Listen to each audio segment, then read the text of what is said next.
Hello friends, एक और नए वीडियो में आप सबका स्वागत है। फ्रेंड्स, अगर आपके पास ऑफलाइन बिजनेस है तो आप अपने ऑफलाइन बिजनेस को ऑनलाइन कैसे लेके जा सकते हैं, इसी टॉपिक को आज के इस वीडियो में मैं कवर करने वाला हूं। स्टेप बाय स्टेप आपको गाइड करूंगा। फ्रेंड्स, अगर आपके पास ऑफलाइन बिजनेस है, हो सकता है कि आप ऑफलाइन में आप प्रोडक्ट बेचते हो या फिर आप सर्विसेज देते हो। दोनों ही हालातों में अगर आप ऑफलाइन काम करते हैं तो आप अपने ऑफलाइन काम को ऑनलाइन कैसे लेके जा सकते हैं। और फ्रेंड्स, सबसे पहले समझने की जरूरत है कि आपको ऑनलाइन क्यों लेके जाना है। फ्रेंड्स, आपका बिजनेस जहां पर भी है, आप जहां से भी आप अपना प्रोडक्ट सेल करते हैं, जिस भी लोकेशन से या फिर जिस भी लोकेशन से आप अपना सर्विसेज देते हैं, आपको आपके पास वही लोग आते हैं जो कि आपके ऑफिस तक या फिर आपके दुकान तक जो लोग पहुंचते हैं। लेकिन फ्रेंड्स, कोई कस्टमर जो कि आपको नहीं जानता है, आपके एरिया में नया है, आपके दुकान के बारे में या फिर आपके सर्विसेज के बारे में, आपके ऑफिस के बारे में उसको नहीं पता है, तो वो आप तक कैसे पहुंचेगा? वो गूगल मैप का सहारा लेगा, वो गूगल पर सर्च करेगा और अगर आप दिखोगे तो ही वो आप तक पहुंचेगा। यानी फायदा क्या होगा अगर आप अपने ऑफलाइन बिजनेस को ऑनलाइन लेकर के जाते हैं? तो आपका फायदा ये होने वाला है कि जो लोग ऑनलाइन आपको सर्च करेंगे, जो लोग आपको ऑनलाइन ढूंढेंगे, उनको आप मिल सकते हैं। और जब उनको आप मिलोगे, जो लोग ऑनलाइन ढूंढेंगे उनको आप मिलोगे, चाहे आप उनको प्रोडक्ट खरीदना हो या फिर सर्विसेज लेना हो, तो वो कस्टमर आपसे संपर्क करेंगे और आपके दुकान तक, आपके ऑफिसेस तक, आपके जो भी सर्विस सेंटर है वहां तक वो पहुंचेंगे। और वहां तक जब आप पहुंचेंगे तो ट्रांजैक्शन होने की संभावना ज्यादा है। यानी कुल मिला के बात किया जाए कि जो भी ऑनलाइन कस्टमर है वो आप तक पहुंचेंगे अगर आप अपने ऑफलाइन बिजनेस को ऑनलाइन लेकर के जाते हैं तो फ्रेंड्स, बिना देर किए इस धमाकेदार वीडियो को स्टार्ट करना चाहूंगा मैं। और स्टार्ट करने से पहले मैं अपने बारे में थोड़ा सा बताना चाहूंगा। मेरा नाम रंजीत कुमार सिंह है। मैं एक डिजिटल एमएसआई कोच हूं और एक वेबसाइट डेवलपर हूं। मैं एक मिशन पर हूं और हेल्प करना चाहता हूं कम से कम 10 लाख लोगों को, ताकि वे सभी लोग अपने लिए डिजिटल अर्निंग के सोर्सेस को क्रिएट कर पाए। फ्रेंड्स, डिजिटल अर्निंग से मेरा मतलब यह है कि ऐसी अर्निंग जो डिजिटली हो, जहां पर आपको फिजिकली कम काम करना पड़े, आपके लिए आपका सिस्टम काम करे और एक बार आप सिस्टम सेट कर दिए उसके बाद आपके लिए आपका सिस्टम काम करे, और इस काम से जो अर्निंग होता है उसको बोलते हैं डिजिटल अर्निंग। फ्रेंड्स, बिना देर किए चलते हैं और समझते हैं स्क्रीन के ऊपर। एक एक स्टेप को अच्छे तरीके से समझेंगे ताकि हम अपने ऑफलाइन बिजनेस को ऑनलाइन लेकर के जा पाए। तो चलिए चलते हैं सीधा स्क्रीन के ऊपर। फ्रेंड्स, अभी मैं आप लोगों को अपने स्क्रीन के ऊपर लेकर के आ गया हूं और यहाँ पर मैं आपको 7 स्टेप बताऊंगा। यहाँ पर जो मैं 7 स्टेप बताऊंगा, इन सभी स्टेप को आपको स्टेप बाय स्टेप फॉलो करना है। एक एक स्टेप को आपको सीखना है, समझना है, और सभी स्टेप को आप फॉलो करेंगे तो आप छोटे छोटे स्टेप लेकर के, बेबी स्टेप में आप अपने ऑफलाइन बिजनेस को ऑनलाइन लेकर के जा पाएंगे। राइट? तो चलिए समझते हैं कि आखिर कौन कौन से स्टेप को हमारे को फॉलो करना है। तो सबसे पहला स्टेप है, अगर आपको अपने ऑफलाइन बिजनेस को ऑनलाइन लेकर के जाना है तो पहला काम है कि आप अपना ऑनलाइन प्रेजेंस क्रिएट कीजिए। ऑनलाइन प्रेजेंस कैसे क्रिएट किया जाता है, आइए इसके ऊपर बात करते हैं। फ्रेंड्स, आपको अगर ऑनलाइन प्रेजेंस क्रिएट करना है तो सबसे पहला काम है कि आप अपना वेबसाइट बनाएंगे। राइट? वेबसाइट की जरूरत क्यों है? वेबसाइट के ऊपर आप अपने प्रोडक्ट को, आप अपने सर्विसेज को इन डिटेल कस्टमर को दिखा सकते हो, डिस्प्ले कर सकते हो अपनी वेबसाइट के ऊपर। आपका जो प्रोडक्ट है, जो सर्विसेज है, उसको डिस्प्ले कर सकते हो और इसीलिए आपको अपना वेबसाइट बनाने की जरूरत है। और जब आप वेबसाइट बनाने का मूड बनाएंगे, अगर आपको वेबसाइट बनाना है तो उसके लिए आपको एक डोमेन नेम चूज करने की जरूरत है। अब फ्रेंड्स, आप कंफ्यूज हो रहे होंगे कि डोमेन नेम क्या है। अगर आप ये सोच रहे होंगे तो मैं आपको बता दूं कि डोमेन नेम आपके वेबसाइट का नाम होता है। जैसे www.google.com, youtube.com आपने सुना होगा। और ये जो वेबसाइट का नाम है ना, ये youtube.com ये वेबसाइट है, google.com वेबसाइट है, या फिर इंडियन, एचपी, ये जितने भी वेबसाइटें हैं, .com, .in ऐसे करके आती है, amazon.in, amazon.com, flipkart.in.com, तो ये जितना भी .in.com आता है और www से आता है या फिर https से आता है, ये सारा डोमेन नेम होता है। यानी इसी नाम से लोग आपको सर्च करेंगे। इस नाम से जो लोग आपको सर्च करेंगे आपकी वेबसाइट पर डायरेक्टली चले जाएंगे। इसी नाम से, इस नाम से आपका वेबसाइट होगा,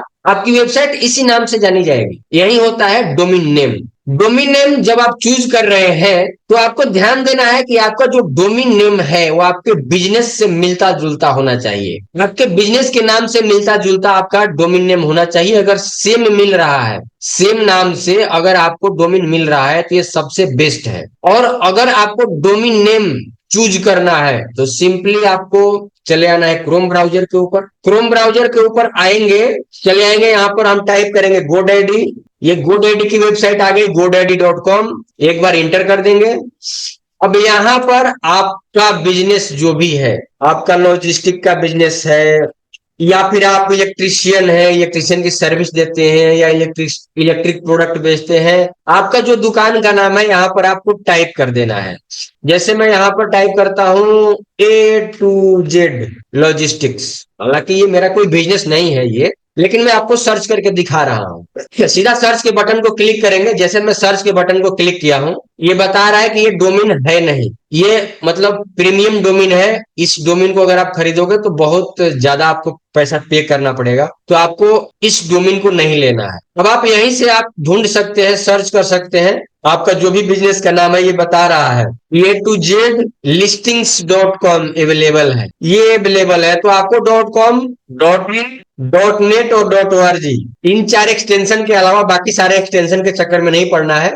इन्हीं चार एक्सटेंशन को आप लेकर के चलेंगे, राइट। जब आप एक डोमेन नेम चूज कर लिए, उसके बाद आपको वेबसाइट डिजाइन करने का जरूरत है। और जब आप वेबसाइट डिजाइन करेंगे तो आपको होस्टिंग का जरूरत पड़ेगा। और वेबसाइट डिजाइन कर सकते हैं वर्डप्रेस के ऊपर, विक्स के ऊपर, और भी बहुत सारे प्लेटफॉर्म है जिनके ऊपर आप अपना वेबसाइट डिजाइन कर सकते हैं। लेकिन मैं आपको रेकमेंड करूंगा कि आप अपना वेबसाइट वर्डप्रेस के ऊपर बनाएं, ठीक है। तो ये इन तीन चीजों का करके आप अपना ऑनलाइन प्रेजेंस बनाने में एक कदम आगे बढ़ सकते हैं, राइट। सेकंड काम आपको करना है कि ब्रांडिंग करना है सोशल मीडिया के ऊपर। सोशल मीडिया के ऊपर आप ब्रांडिंग कैसे कर सकते हैं? अगर आपको सोशल मीडिया के ऊपर ब्रांडिंग करना है तो सबसे पहला काम है कि आप सोशल मीडिया के ऊपर अकाउंट क्रिएट कीजिए। फेसबुक के ऊपर, इंस्टाग्राम के ऊपर, लिंक्डइन के ऊपर, ट्विटर के ऊपर, इन जगहों पर आप अपना अकाउंट क्रिएट कीजिए। और जब आपका यहाँ पर अकाउंट क्रिएट हो जाए तो आपको यहाँ पर रेगुलर पोस्टिंग करना है। आप यहाँ पर लगातार पोस्ट करोगे, आप अपने प्रोडक्ट, अपने सर्विसेज के बारे में, अपने ऑफर के बारे में,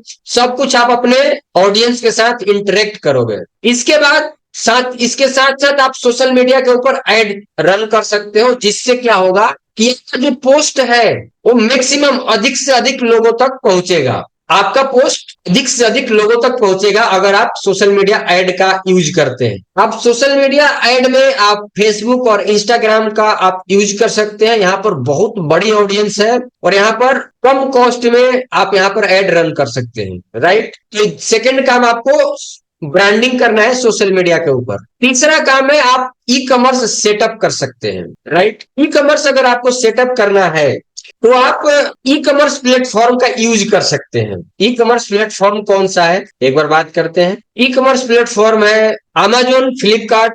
आप यहाँ पर अपने प्रोडक्ट को रख सकते हैं, लिस्ट कर सकते हैं, और चाहे तो आप अमेजोन और फ्लिपकार्ट से सेल कर सकते हैं। साथ ही साथ आप खुद की वेबसाइट के ऊपर भी आप कॉमर्स प्लगइन्स इंस्टॉल करके ई कॉमर्स का सेक्शन ऐड कर सकते हैं और खुद की वेबसाइट से भी आप अपना प्रोडक्ट सेल कर सकते हैं, राइट। इसके लिए आपको पेमेंट गेटवे इंटीग्रेशन का जरूरत पड़ेगा और पेमेंट गेटवे आप पेटीएम का यूज कर सकते हैं, रेजर पे का यूज कर सकते हैं और यूपीआई यूज कर सकते हैं, राइट। तो आप इस तरीके से आप ई कॉमर्स सेटअप कर सकते हैं। अगर आपके पास वेबसाइट नहीं है तो वेबसाइट बनाने की जरूरत है, और अगर आप खुद वेबसाइट नहीं बना सकते हैं और आप हमारे से हेल्प चाहते हैं तो कमेंट्स में बता सकते हैं, या फिर इस वीडियो के डिस्क्रिप्शन में व्हाट्सएप चैट का लिंक है, वहां से आप हमारे से चैट कर सकते हैं। हमारी टीम आपसे संपर्क करके आपको वेबसाइट बना करके दे देती है बहुत ही कम अफोर्डेबल प्राइस में, राइट। तो इस तरीके से आप ई कॉमर्स का सेटअप कर सकते हैं। इसके अलावा जब आपका ई कॉमर्स का सेटअप हो गया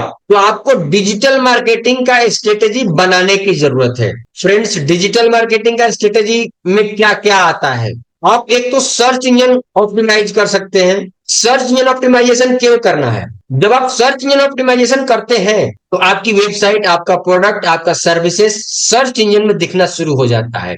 आप जब एसईओ का प्रैक्टिस करते हैं, एसईओ के ऊपर काम करते हैं, तो आप सर्च इंजन रिजल्ट पेज पर आप दिखना शुरू कर देते हैं, आप सर्च इंजन में रैंक करना शुरू कर देते हैं। और जब आप सर्च इंजन में रैंक करना शुरू कर देंगे तो आपको सर्च इंजन से भी ट्रांजेक्शन होगा। जब लोग आपके पास आएंगे सर्च इंजन से तो ट्रांजेक्शन होगा, इसमें कोई डाउट नहीं है। और आप इस तरीके से भी, ये मेथड है आपको अपने बिजनेस को ऑनलाइन प्रेजेंस बनाने का, अपने ऑफलाइन बिजनेस को ऑनलाइन ले जाने का। साथ ही साथ आप ईमेल मार्केटिंग कर सकते हैं। ईमेल मार्केटिंग अगर आपको करना है तो आप ईमेल लिस्ट बनाइए और ईमेल मार्केटिंग के बहुत सारे टूल हैं, उनको आप यूज कीजिए। आप इजी वे में आप ईमेल मार्केटिंग कर सकते हैं। साथ ही साथ आप कंटेंट मार्केटिंग कर सकते हैं। कंटेंट मार्केटिंग के लिए आप वीडियो बना सकते हैं, ब्लॉग लिख सकते हैं, रिव्यू लिख सकते हैं, जो भी आपको लिखना है लिखिए, लेकिन कंटेंट बनाना है। अगर आप डिजिटल मार्केटिंग की स्ट्रेटेजी का ये पार्ट है कंटेंट मार्केटिंग, अगर आपके पास कंटेंट नहीं है तो फिर आप डिजिटल मार्केटिंग की स्ट्रेटेजी को आप फॉलो नहीं कर रहे हैं। तो आपको डिजिटल मार्केटिंग की स्ट्रेटेजी को फॉलो करना है ताकि आपको सर्च इंजन दिखाए, सर्च इंजन के रिजल्ट पेज पर आप आए। अगर आपको एसईओ नहीं आता है तो मैं पीछे एसईओ का 8 सेशन लिया था, एसईओ कंप्लीट एसईओ में उस सभी सेशन में सिखाया हूं, तो आप उस सेशन को देख सकते हैं और वहां से आप एसईओ सीख सकते हैं। और उस एसईओ का प्ले लिस्ट इस वीडियो के डिस्क्रिप्शन में मिल जाएगा, ठीक है।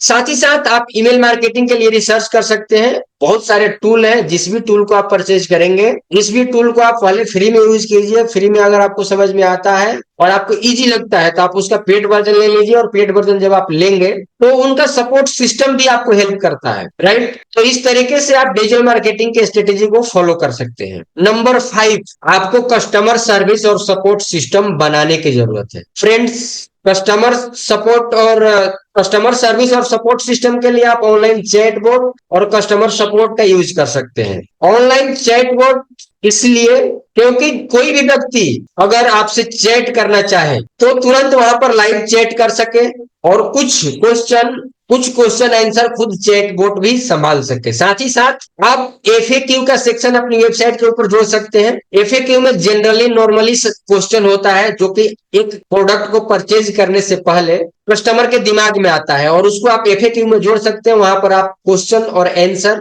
आप टाइप मतलब लिख सकते हैं, दिखा सकते हैं, शो कर सकते हैं, जिससे कि जो ऑडियंस है, जो जिसके मन में अगर कोई क्वेश्चन है तो उसका आंसर उसको तुरंत मिल जाए ताकि वो डिसीजन ले सके, राइट। और आपको फीडबैक का सिस्टम बनाने की जरूरत है। फीडबैक का सिस्टम बनाइए और फीडबैक कस्टमर का जो भी आता है, कस्टमर को अगर कोई दिक्कत हो रहा है तो जो भी फीडबैक आपको मिलेगा उस फीडबैक के ऊपर आपको एक्शन लेना है और अपने सिस्टम को सुधारना है, राइट। नेक्स्ट स्टेप है आप ऑनलाइन डाटा और एनालिटिक्स ट्रैकिंग आप कर सकते हैं। आप ऑनलाइन डाटा और एनालिटिक्स के लिए आप गूगल एनालिटिक्स का यूज कर सकते हैं। साथ ही साथ आपका जो कस्टमर का डाटा है उसका भी आप यूज कर सकते हैं।